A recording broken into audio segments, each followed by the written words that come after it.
Welcome back to ఎంఎంజెడ్ abaca ఛానల్కి. So విద్యా దృక్పథాలలో బాలల హక్కు చాప్టర్ నుంచి చూద్దామండి. సో ముందుగా బాలల హక్కును తొలిసారిగా గుర్తించిన సంస్థ ఏది? నానాజాతి సమితి. నానాజాతి సమితి. ఐక్యరాజ్య సమితి తొలిసారిగా బాలల హక్కును ఎప్పుడు ప్రకటించింది? 1959 నవంబర్ 20.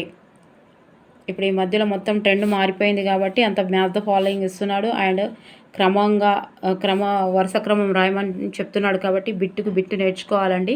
ఖచ్చితంగా నేర్చుకుంటేనే అలా ఎన్ని మ్యాథ్స్ ద ఫాలోయింగ్ ఇచ్చినా ఏ వరుస క్రమం రాయమని చెప్పినా సత్యం అసత్యం ఏది తప్పు ఏది ఒప్పు ఎన్ని చెప్పినా రాయగలుగుతాము. ఖచ్చితంగా గుర్తుంచుకోవాల్సిందే. ప్రపంచవ్యాప్తంగా నవంబర్ 20ని బాలల హక్కుల దినోత్సవంగా జరుపుకుంటారు కదా, ఎందువల్ల? సో ఇందులో రెండు ఉన్నాయంటే ప్రపంచవ్యాప్తంగా నవంబర్ 20ని బాలల దినోత్సవంగా జరుపుకుంటారు. బాలల హక్కుల దినోత్సవం బాలల హక్కుల దినోత్సవంగా జరుపుకుంటారు. ఎందువల్ల అని ఇచ్చాడు. ఇందులో క్వశ్చన్ ఇదిగోండి, ఇది కూడా క్వశ్చన్ ఒకటి. తొలిసారిగా ఆన్సర్ ఈజ్ థర్డ్ వన్. తొలిసారిగా ఐక్యరాజ్య సమితి బాలల హక్కును ప్రకటించిన రోజు. సో అందుకే మనం నవంబర్ 20న బాలల హక్కుల దినోత్సవంగా జరుపుకుంటాము. ఏ సంవత్సరానికి ఐక్యరాజ్య సమితి బాలల సంవత్సరంగా ప్రకటించింది? 1979. Convention for right of child బాలల హక్కుల ఒడంబడికను ఐక్యరాజ్య సమితి ఏ సాధారణ సభలో రూపొందించారు? పోలాండ్ సమావేశం. సిఆర్సి అనగా? So answer is convention for right of child.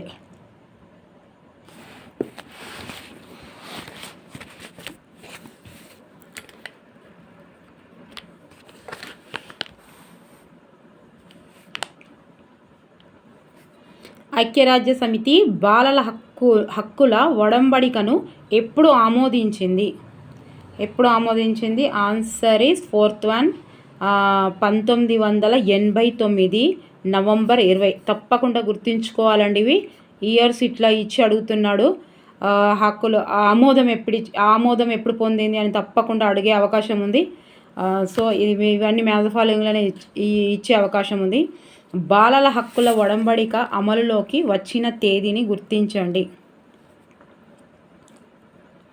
1990 September 2.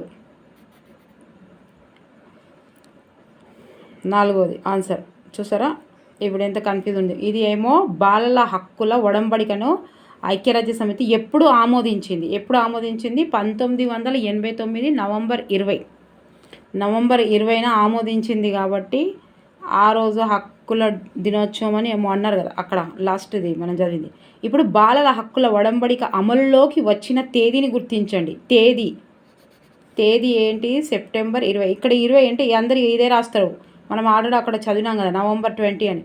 So November 20 ఏంటిది? ఒడంబడికని ఎప్పుడు ఆమోదించారు అనేది నవంబర్ 20 ఆమోదించిన రోజు కాబట్టి ఆ రోజునే దినోత్సవం బాలల హక్కుల దినోత్సవం అని అనుకుంటున్నారు. సో ఇది అమలులోకి వచ్చిన రోజు, అమలులోకి వచ్చిన తేదీ సెప్టెంబర్ 2. 1990 సెప్టెంబర్ 2. బాలల హక్కుల ఒడంబడిక మీద భారతదేశం ఎప్పుడు సంతకం చేసింది? 1. 1992 డిసెంబర్ 11. 1992 డిసెంబర్ 11. ఇది చూసిరా, బాలల హక్కుల ఒడంబడిక మీద భారతదేశం ఎప్పుడు సంతకం చేసింది? ఇది డిసెంబర్ 11 అట. డేట్స్ చూసిరా ఎంత ఉన్నాయో, అన్ని కన్ఫ్యూజ్ కావద్దండి. సిఆర్సిని అనుసరించి ఈ క్రింది వానిలో సరైన వాటిని గుర్తించండి. A, B రెండు సరైనవి అట. చూద్దాం. సిఆర్సిలో మొత్తం 3 భాగాలు, 54 ఆర్టికల్స్ కలవు. సిఆర్సి బాలల హక్కుల్ని 4 రకాలుగా వర్గీకరించింది. అన్నీ ఇంపార్టెంటే ఉన్నాయండి ఇందులో. బాలల హక్కుల ఒడంబడిక సూచించిన 4 హక్కులలో సరికాని దానిని గుర్తించండి. సో సరికానిది విద్యా హక్కు. ఇది సరికానిది విద్యా హక్కు అంటే 11ది 2. మరేంటి? మనుగడ హక్కు, భాగస్వామ్య హక్కు, రక్షణ హక్కు. మనం విద్యా హక్కు అనుకోం కదా. పుట్టిన ప్రతి శిశువుకు జీవించే హక్కు కలదు అని సిఆర్సి ఏ హక్కులో పొందుపరిచింది? 12. సో పుట్టిన ప్రతి శిశువుకు జీవించే హక్కు కలదు అని సిఆర్సి ఏ హక్కులో పొందుపరిచింది? మనుగడ హక్కులో జీవించే హక్కు మనుగడ హక్కులో. పోషక ఆహారం ఏ హక్కులో భాగమై ఉన్నది? 13th మనుగడ హక్కు. సిఆర్సి విద్యను ఏ హక్కులో అంతర్భాగం చేసింది? అభివృద్ధి హక్కు. పిల్లలు విరామ సమయాన్ని సద్వినియోగం చేసుకొని క్రీడా వినోద కార్యక్రమాలలో పాల్గొనవచ్చును అని సూచించే బాలల హక్కుల ఒడంబడికలోని ఆర్టికల్ ఏది? 31. Answer is 31. 4th one. బాలల హక్కుల ఒడంబడికలో విద్య హక్కును సూచించే ఆర్టికల్ గుర్తించండి. 28. Answer is 28. బాలల హక్కుల ఒడంబడికను అనుసరించి క్రింది వాటిని జత చేయండి.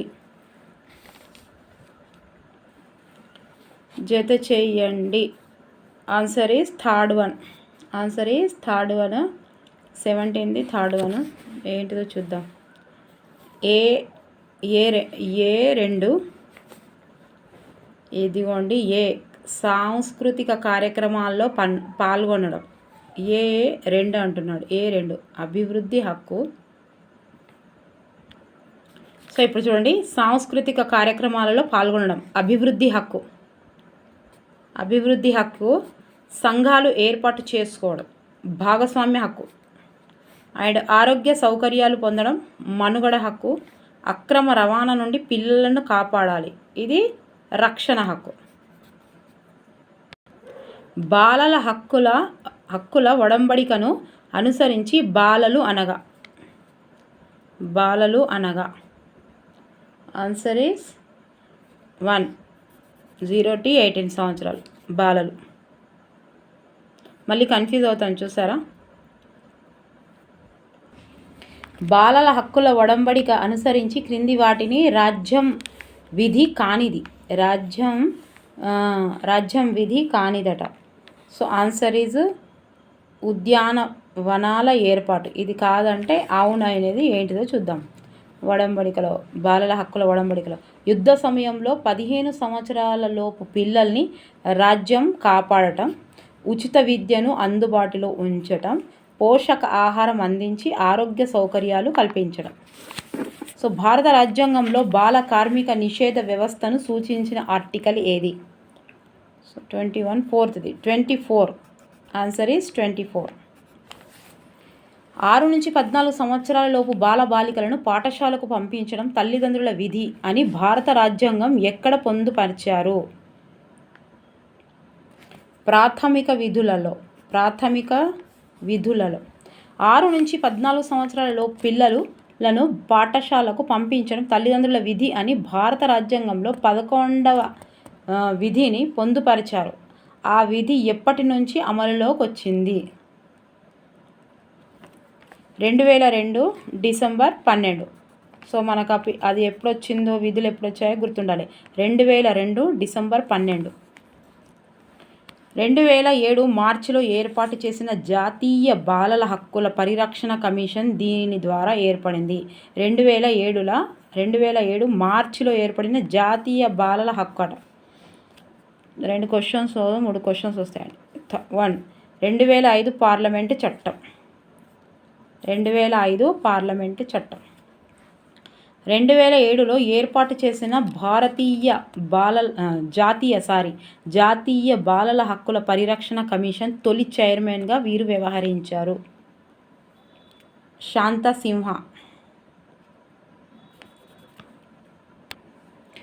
ప్రొఫెసర్ శాంతా సింహ గురించి ఈ క్రింది వానిలో సరికానిది దానిని గుర్తించండి.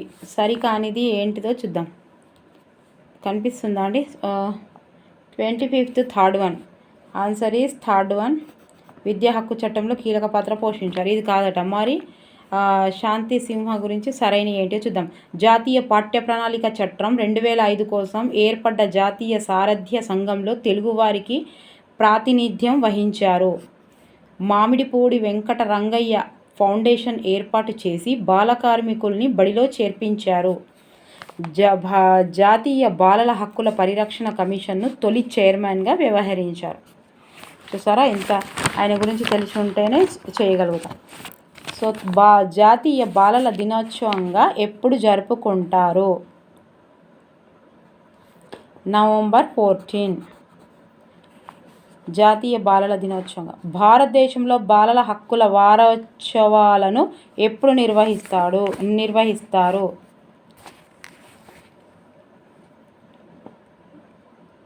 1 నవంబర్ 11 నుంచి 20 వరకు. నవంబర్ 11 నుండి 20 వరకు. అత్యవసర పరిస్థితుల్లో బాలల సంరక్షణ కోసం ఏర్పాటు చేసిన టోల్ ఫ్రీ నెంబర్ని సూచించండి. Answer is 1098. బుక్కుల మీద ఉంటుంది కదా.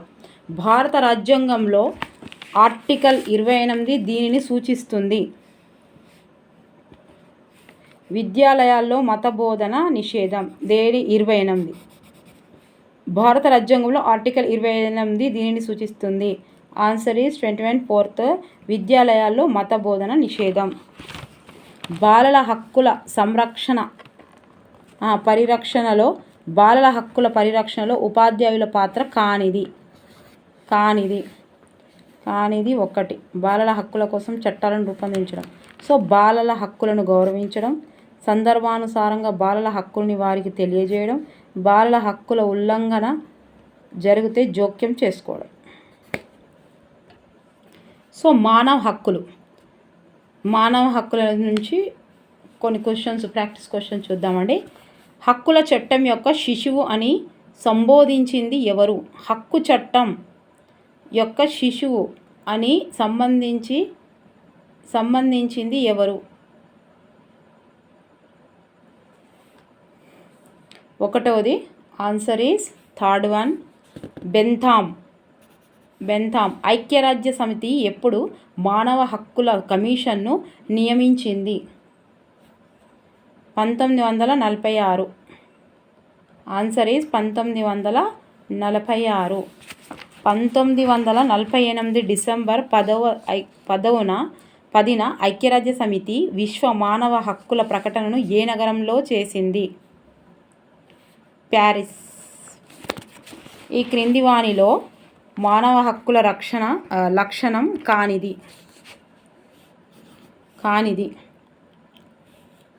2. హక్కులు బదలాయించబడతాయి. హక్కులు అందరికీ సమానంగా ఉంటాయి. హక్కులపై పరిమితులు ఉంటాయి. హక్కులు కాపాడబడతాయి. సో ఇదొకటి తప్పు. విశ్వ మానవ హక్కుల ప్రకటనలో విద్యా హక్కును సూచించే ఆర్టికల్ ఏది? 26. విశ్వ మానవ హక్కుల ప్రకటనలో విద్యా హక్కును సమాజంలోని పౌరులకు హక్కులతో పాటు విధులు లేదా బాధ్యతలు కూడా ఉంటాయని సూచించే విశ్వ మానవ హక్కుల ప్రకటనలోని ఆర్టికల్ ఏది? 29. స్వేచ్ఛ సమానత్వము పుట్టుకతోనే సంక్రమిస్తాయి అని సూచించే మానవ హక్కుల ప్రకటనలోని ఆర్టికల్ ఏది? 1. సమాజానికి ప్రాతిపదికగా కుటుంబం, ఆ కుటుంబానికి రాజ్యం రక్షణ కల్పించాలని విశ్వ మానవ హక్కుల ప్రకటన ఆర్టికల్లో పొందుపరిచారు. ఏ ఆర్టికల్లో పొందుపరిచారు? 16. సో 16. ఐక్యరాజ్య సమితి ప్రకటించిన విశ్వ మానవ హక్కుల ప్రకటనను వీరు నాయకత్వం వహించారు. Answer is 9th one. Roosevelt. భారత రాజ్యాంగంలో ప్రాథమిక హక్కుల్ని ఏ భాగంలో పొందుపరిచారు? ప్రాథమిక హక్కుల్ని. మూడో భాగంలో ఏ దశాబ్దాన్ని ఐక్యరాజ్య సమితి మానవ హక్కుల దశాబ్దంగా ప్రకటించింది? 1995 to 2004. Answer is fourth one. So ఇవన్నీ వరుస క్రమం అంటాడు, లేకపోతే మ్యాచ్ ద ఫాలోయింగ్లో ఇస్తాడండి. ఇవన్నీ హక్కులు, ఆర్టికల్స్. ప్యాటర్న్ మనకు తెలుసు కాబట్టి మొత్తం కాన్సెప్ట్తోనే చదవాలి. ఇలా ఒక్కొక్క బిట్టు ప్రాక్టీస్ చేసిన ఎలా చేయాలి, ఎలా గుర్తుపెట్టుకోవాలనేది మనకు తెలిసింది కాబట్టి ఇంతకుముందు ఎగ్జామ్స్ రాసాం మనం. ఇప్పుడు హాస్టల్ వెల్ఫేర్ ఎగ్జామ్స్ రాస్తున్నాం కాబట్టి ఏ రకంగా ఇస్తున్నాడు, ప్రశ్నాసరళి ఎలా వస్తుంది అనేది తెలిసింది. సో ఒక్కొక్కటి ఇలా ఏ శతాబ్దాన్ని ఐక్యరాజ్య సమితి మానవ హక్కులుగా దశాబ్దంగా ప్రకటించింది 1995-94. మానవ హక్కుల బోధనపై వియన్నా నగరంలో ఐక్యరాజ్య సమితి సమావేశం ఎప్పుడు జరిగింది? 1978. భారత రాజ్యాంగంలో ఆస్తి హక్కును ఏ రాజ్యాంగ సవరణ ద్వారా ప్రాథమిక హక్కుల నుండి తొలగించారు? 44వ. భారతదేశము లౌకిక రాజ్యం అనే భావనను సమర్థించే ఆర్టికల్ను సూచించండి. 25. భారత రాజ్యాంగం ఈ ఆర్టికల్ ద్వారా బాలకార్మిక నిరోధక వ్యవస్థను కాపాడుతుంది. 24. ఆర్టికల్. జాతీయ మానవ హక్కుల కమిషన్ ఎప్పుడు ఏర్పాటు చేశారు? 1993 అక్టోబర్ 12. 1993 అక్టోబర్ 12. జాతీయ మానవ హక్కుల కమిషన్ అనుసరించి క్రింది వాటిలో సరికాని దానిని గుర్తించండి. సరికానిది 17 2 అంట. ఈ సరికానిది ఇదే. అంటే ఇవన్నీ సరైనవి. చదువుదాం ఒకసారి. జాతీయ మానవ హక్కుల కమిషన్ అనుసరించి క్రింది వానిలో సరికానిది. పార్లమెంటు చట్టం ద్వారా మానవ హక్కుల కమిషన్ ఏర్పాటు చేశారు. అండ్ దీనిలో ఒక చైర్మన్, నలుగురు సభ్యులు ఉంటారు. ప్రధానమంత్రి అధ్యక్షతన కమిటీ సిఫారసు మేరకు రాష్ట్రపతిని నియమిస్తారు. వీరి పదవీ కాలం 5 లేదా 70 సంవత్సరాలు. అంటే 5 సంవత్సరాలు సర్వీస్లో ఉండాలి, లేదంటే మనకు 70 సంవత్సరాలు వచ్చే వరకైనా ఉండాలి. జాతీయ మానవ హక్కుల కమిషన్లో హోదారీత్యా సభ్యులు కాని వారిని గుర్తించండి. కానివారట. సో 18ది answer is fourth one.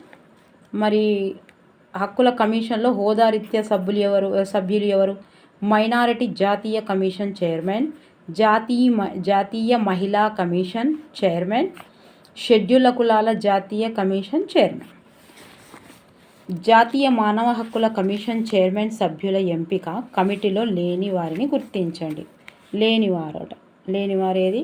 Rajya Sabha chairman. Rajya Sabha chairman. మరి ఉన్నవాళ్ళు ఎవరు?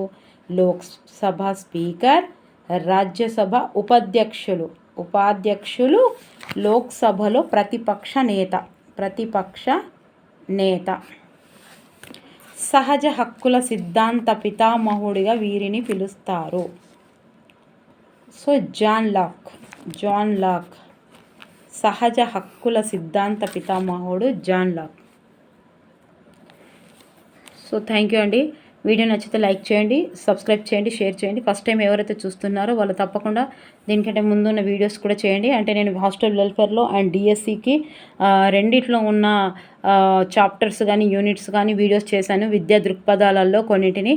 సో అవి కూడా చూడండి దయచేసి. అండ్ మన షార్ట్స్ కూడా చూడండి. ఇందులో చాలామంది అందులో షార్ట్స్ నుంచి వచ్చాయని కాల్ చేశారు. చాలా హ్యాపీగా ఫీల్ అవుతున్నానండి నేను. దయచేసి ఫస్ట్ టైం ఎవరైతే చూస్తున్నారో వాళ్ళు తప్పకుండా సబ్స్క్రైబ్ చేయండి, లైక్ చేయండి, షేర్ చేయండి. ఎగ్జామ్స్ దగ్గరకని భయపడద్దు. తప్పకుండా ప్రాణం పెట్టి చదవాలి. తప్పదండి. ఒక్కసారి చదవండి. చదివింది ఎక్కడ వృధా పోదు. ఎక్కడో పనికొస్తూనే ఉంటుంది, ఉపయోగపడుతూనే ఉంటుంది. ఒక్కసారి చదవండి దయచేసి. అండ్ కాన్ఫిడెన్స్ లెవెల్స్ ఉండాలండి. టాలెంట్ కాదు, కాన్ఫిడెన్స్ ఉండాలి. టాలెంట్ ఉన్న వాళ్ళు ప్రతి ఒక్కరు చదువుతారు. సో ఇప్పుడు మనకు కావాల్సింది కాన్ఫిడెన్స్ ఉండాలి. కాన్ఫిడెన్స్ వస్తుంది చదువుతా అని కాన్ఫిడెంట్ ఉండాలి. ఆ ఉన్న సీట్ నాదే అనేది కాన్ఫిడెంట్ ఉండాలి. తప్పకుండా మనము టైం వేస్ట్ చేయకుండా చదువుతాము. ఈ ఉన్న కొద్ది రోజులలో పోస్ట్ పోన్ అయితే చాలా చాలా బాగుంటుంది. కాకపోయినా నో ప్రాబ్లం. చదివే ప్రయత్నం అయితే చేద్దాం. Thank you for watching.